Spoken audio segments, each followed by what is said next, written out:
Com a agenda do senhor presidente, 11 horas, cerimônia de inauguração da usina fotovoltaica flutuante em Sobradinho, Bahia.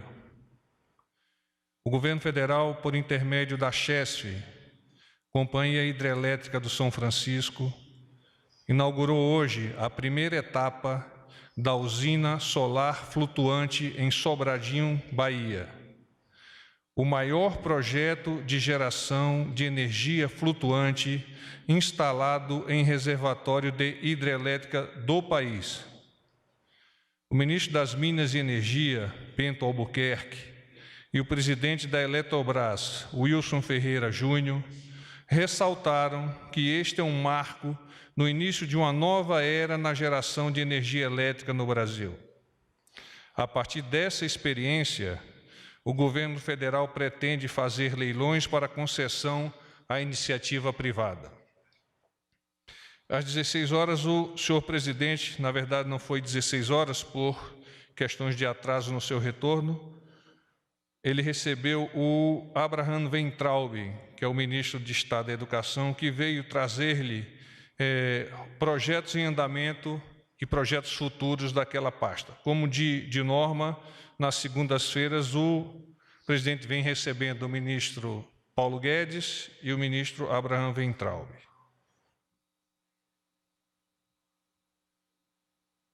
Vamos tratar agora de alguns assuntos do Ministério da Infraestrutura. O ministro Tarcísio de Freitas tem destacado que o Brasil tem o maior programa de concessão de ativos de infraestrutura para a iniciativa privada do mundo. Nesse sentido, o ministro ressaltou que existe o interesse claro dos empresários estrangeiros em investir no Brasil e o trabalho do governo é o de atrair esse mercado. O planejamento do Ministério possui números superlativos, destacando-se os seguintes: no setor aeroviário, previsão de mais de 40 concessões de aeroportos, sendo que 22 estão em estudos.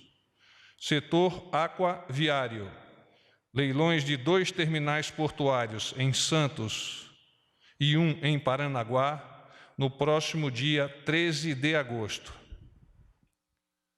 Arrendamento de 8 terminais portuários, Itaqui, Santos, Suape e Paranaguá, e 2 desestatizações, São Sebastião e Vitória, na carteira do Programa de Parcerias de Investimento PPI. Setor rodoviário, foram qualificados mais de 16 mil quilômetros de rodovias na carteira do PPI, sendo que as BRs 381, 262, Minas Gerais e Espírito Santo, BR 163, 230, Mato Grosso e Pará, e BR 153, 080, 414, Goiás, Tocantins, estão em processo adiantado e terão audiências públicas abertas ainda em julho. Setor ferroviário, além das prorrogações de diversas concessões, como a Rumo Malha Paulista, a Estrada de Ferro Carajás e a Estrada de Ferro Vitória Minas, também estão previstas as concessões de 933 quilômetros da Ferrogrão, além de trecho de 537 quilômetros da FIOL, Ferrovia de Integração Oeste-Leste, e de 383 quilômetros da FICO, Ferrovia de Integração do Centro-Oeste. Quanto ao Ministério da Cidadania, o desporto nacional está sendo muito bem representado nos Jogos Pan-Americanos de Lima, no Peru. O Brasil abriu a última semana dos Jogos na 2ª colocação no quadro geral de medalhas da competição, com 72 medalhas conquistadas, sendo 22 de ouro, 16 de prata e 34 de bronze. Do total de medalhas conquistadas pela delegação nacional até o momento, 82%, ou seja, 59%, tiveram a digital do programa Bolsa Atleta, programa da Secretaria Especial do Esporte do Ministério da Cidadania. O percentual de bolsistas premiados fica ainda mais expressivo, 92%, se a análise levar em consideração só modalidades olímpicas. Dos 485 atletas inscritos originalmente na delegação brasileira, 333 são contemplados pelo Bolsa Atleta em um aporte anual de 14,6 milhões de reais. Assuntos do Ministério da Educação. A educação é uma prioridade para o governo do presidente Bolsonaro. Nesse contexto, foram abertas hoje as inscrições para as bolsas remanescentes do programa Universidade para Todos, ProUni. É mais uma chance para quem não foi contemplado na primeira e na segunda chamada, além da lista de espera. A disponibilidade dessas vagas voltadas para o segundo semestre do ano acontece por desistência dos candidatos pré-selecionados ou falta de documentação. Podem concorrer às bolsas remanescentes do ProUni brasileiros sem diploma do curso superior e que tenham participado de qualquer edição do Exame Nacional do Ensino Médio, ENEM, a partir de 2010, com nota superior a 450 pontos e sem ter zerado a prova de redação. E professores da rede pública de ensino, no efetivo exercício do magistério da educação básica e que não tenham participado do ENEM, podem se inscrever às bolsas de estudo em cursos de licenciatura. Diferentemente do processo seletivo regular, nesta etapa não há chamadas ou nota de corte diária. A ocupação das bolsas é feita por ordem de inscrição. Dito isto, coloco-me à disposição de vocês. Boa tarde, porta-voz. Jussara Soares, do Jornal Globo. Tudo bom, Jussara? Tudo bem. Porta-voz, eu tenho algumas questões para o senhor, vou fazer por partes. O presidente falou hoje, em entrevista à Leda Nagli, que vai enviar ao Congresso um projeto para dar retaguarda jurídica aos policiais. Queria saber, para os policiais usarem as armas de fogo. Queria saber o que há de concreto nisso, com quem está esse estudo, como é que isso deve ser encaminhado ao Congresso, se o senhor poderia me dar mais detalhes. Você está tratando da questão jurídica, é isso? Retaguarda jurídica, que foi a expressão que ele usou. Muito bem, obrigado. O presidente Bolsonaro destaca, com relação a esse tema, que é a segurança jurídica dos policiais militares. Há muito tempo que acredita que uma das formas de reduzir os índices de criminalidade do país passa pelas condições de trabalho dos profissionais de segurança. Uma dessas medidas trata da chamada segurança jurídica, que foi alvo da sua pergunta, para que os policiais possam utilizar armas de fogo em operações sem serem processados, desde que atendam os termos da legislação vigente no momento da sua aplicação do poder de fogo. Essa legislação será naturalmente submetida à apreciação do Congresso Nacional, como de praxe nas decisões do senhor presidente. Para o presidente, a violência cairá assustadoramente se houver o chamado excludente de ilicitude na proteção da vida, da propriedade e do patrimônio. Não ficou claro para mim quem que está comandando esse assunto, tá? Aqui está a Casa Civil, aqui está tocando, em que momento que está, em que etapa que está isso, para ser encaminhado ao Congresso? Eu não tenho esta informação de momento e arguirei o senhor presidente nesse sentido. Tá. Mas trata-se naturalmente de um projeto de grande amplitude sob o ponto de vista da segurança pública, particularmente sob o ponto de vista do pensamento do presidente, e com o qual ele se associa em totum, de forma que ele vai dar todo o seu apoio como presidente da República para a proteção desses nossos bravos homens da segurança pública. Tá. Minha outra questão é se o presidente fez algum comentário sobre os ataques nos Estados Unidos, na verdade, os massacres com tiroteios. Sim, ele fez comentários e eles estão no seguinte sentido.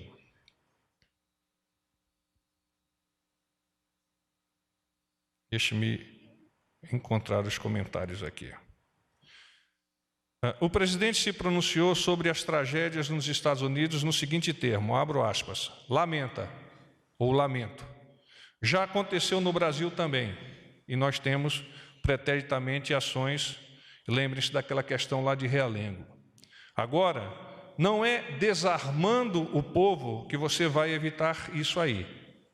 O Brasil é, no papel, extremamente desarmado, e já aconteceu coisa semelhante aqui, fecho aspas. Então essa é a posição do senhor presidente, lamentando os fatos lá nos Estados Unidos, mas reconhecendo que é preciso que aqui nós tenhamos o pensamento vocacionado para não desarmar o povo, resolver a questão. Não é bem assim como o presidente imagina.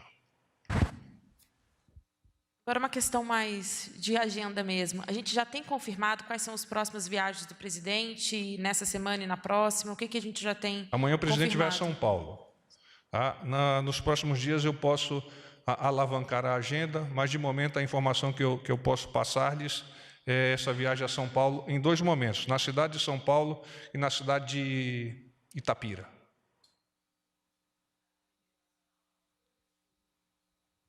Não neste momento. Deixe-me buscar a informação mais fidedigna que eu passarei para vocês. Boa tarde, porta-voz. Tudo bom, 2 Délis? perguntinhas.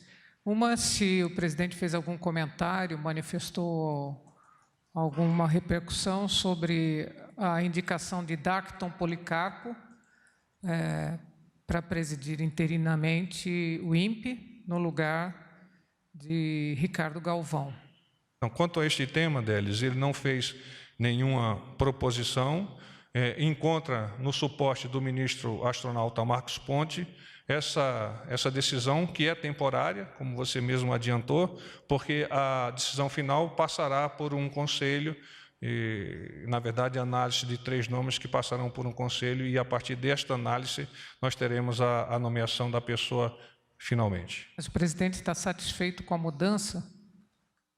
O presidente já identificou que é necessário que nós tenhamos a possibilidade de melhorar as análises de dados, confiando no trabalho técnico do Ministério da Ciência, Tecnologia e Inovação, na pessoa do astronauta Marcos Pontes. Tá, e uma outra pergunta que salta aos olhos e já causa estranheza, essas várias vezes em que Augusto Aras se encontrou com o presidente e, de novo, hoje, fora da agenda. Ele não faz parte da lista tríplice, mas é visto como um preferido do presidente para indicação à Procuradoria-Geral da República. O que ele veio fazer aqui hoje de novo? O presidente recebe em sua agenda ou fora da agenda e depois a regulariza as pessoas que ele tem de importante para o prosseguimento do Poder Executivo, das ações do Poder Executivo e, eventualmente, em consórcio com os outros poderes ou das funções essenciais da Justiça, que é o caso do Ministério Público. Não é o fato de receber Alfa, Bravo ou Charlie que vai indicar, eventualmente, uma preferência por parte do senhor presidente.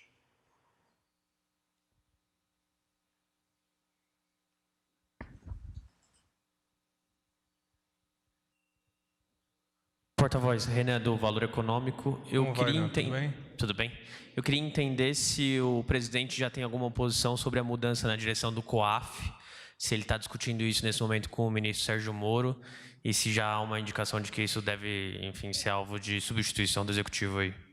O presidente está, neste momento, pode ser que tenha terminado a audiência com o ministro Sérgio Moro, onde, naturalmente, assuntos referentes à pasta estarão sendo discutidos. Ele não me adiantou qualquer posição em relação a esse momento e confia nas decisões que hão de acontecer a partir das percepções dos ministros e que essas indicações lá no Senado possam se confirmar. Boa noite, porta-voz, Manuela Albuquerque, do Metrópolis. Tudo bem, Manuela? Tudo bem? Sobre esse assunto do COAF ainda, eu queria saber se o senhor tem informação de um encontro do Flávio Bolsonaro com o presidente nesta tarde. Sim, encontrou, veio hoje à tarde cumprimentar o seu pai. E o senhor sabe dizer se o COAF foi um dos assuntos tratados? Não, eu estava ao lado do presidente, junto com o senador Flávio. Enquanto lá estive, este não foi o assunto tratado.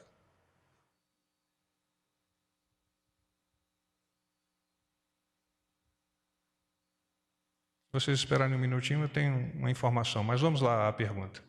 Porta-voz, tudo bem? Thaisa, da Rádio CBN. Tudo bem, Thaís?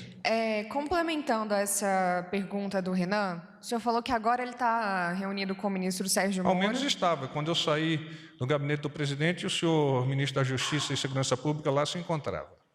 O ministro Paulo Guedes participa dessa reunião? Não estava lá no momento que eu saí. Então, a escolha de um eventual nome para o COAF seria feita por Sérgio Moro, é isso? Não, você que está deduzindo isso. Não, porque o senhor falou que ele estava... Ele está num despacho com o senhor presidente da República, dentre tantos assuntos, eventualmente, esta questão do COAF estará sendo tratada. Mas por quê? Qual é o papel do ministro Sérgio Moro, então, nessa Não, eu questão? não estou dizendo que o ministro Sérgio Moro veio tratar especificamente deste ponto. Ele veio despachar, veio tratar de temas referentes à sua pasta com o presidente. Eventualmente, este assunto possa ter sido tratado enquanto conversando. Mas o que foi tratado eu não tenho como te adiantar, até porque, como eu disse, eu saí antes mesmo do final da audiência. Há intenção de fazer essa substituição em breve em relação ao comando do COAF? Desconheço essa percepção por parte do senhor presidente. Boa noite, porta-voz. Luciana Amaral. Tudo bom, Luciana? Tudo bem? Eu só queria confirmar, os ministros Tereza Cristina, Marcelo Álvaro Antônio e Onyx Lorenzoni, eles vão se licenciar das pastas para votar a reforma da Previdência? Os nossos ministros, eles estão naturalmente alinhados com as percepções do presidente da República e remando a favor, na maré de colocar o país na melhor posição possível, sob o ponto de vista econômico, que naturalmente reverberará em torno de outros pontos do governo. Então, é nessa linha que aqueles ministros que se fizerem necessários para auxiliar no quórum adequado para a consecução e votação final da reforma da Previdência, sim, estarão prontos para fazer a sua saída enquanto ministro e ocupar o seu cargo lá no Congresso, lá na Câmara, para a votação. Os três estão certos? Em princípio, sim, mas eu prefiro não confirmá-los, haja vista não ter tido a oportunidade de conversar pessoalmente com cada um deles. O senhor está falando que não pode confirmar, mas eu também só ia perguntar em relação ao ministro Osmar Terra, já que ele não se licenciou no primeiro turno, se ele realmente não deve se licenciar também agora. Está falando do ministro Osmar Terra? Isso. A semelhança do que aconteceu na outra votação, em princípio ele também não vai se licenciar. Mas o que eu estou dizendo aqui são posições de momento, mas eu não tive a oportunidade, como já lhes adiantei, não tive a oportunidade de conversar com cada um deles aqui. Campos, faz favor aqui. Estou com uma pane de operador aqui.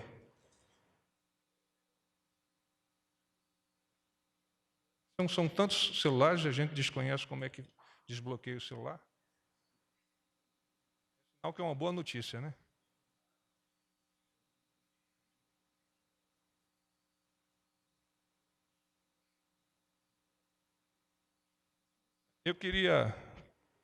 Eu não sei se agora está bem.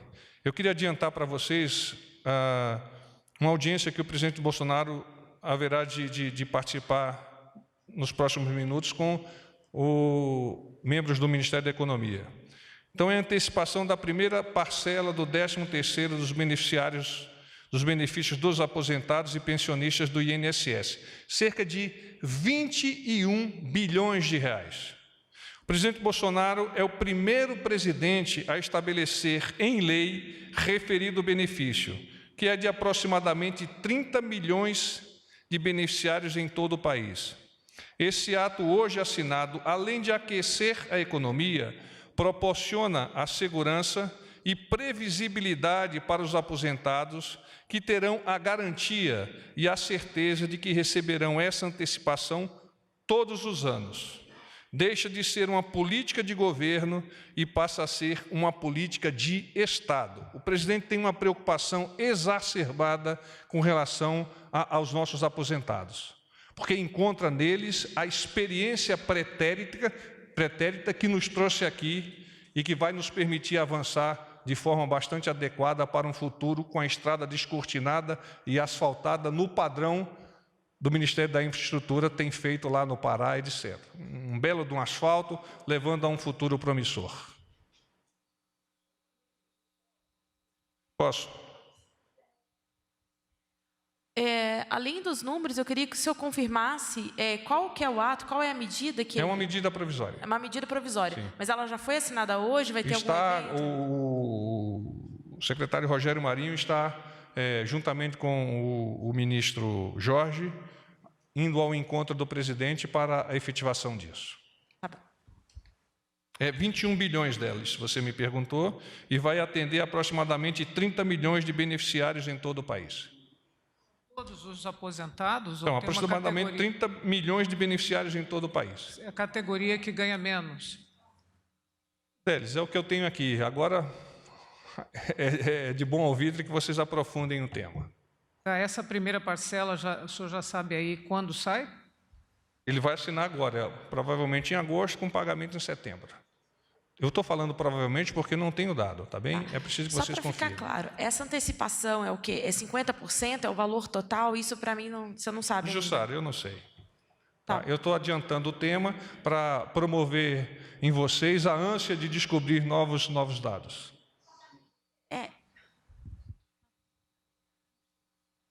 Paz e bem. Eu vou verificar. Eu peço para verificar e passar para vocês, tá bom? Obrigado.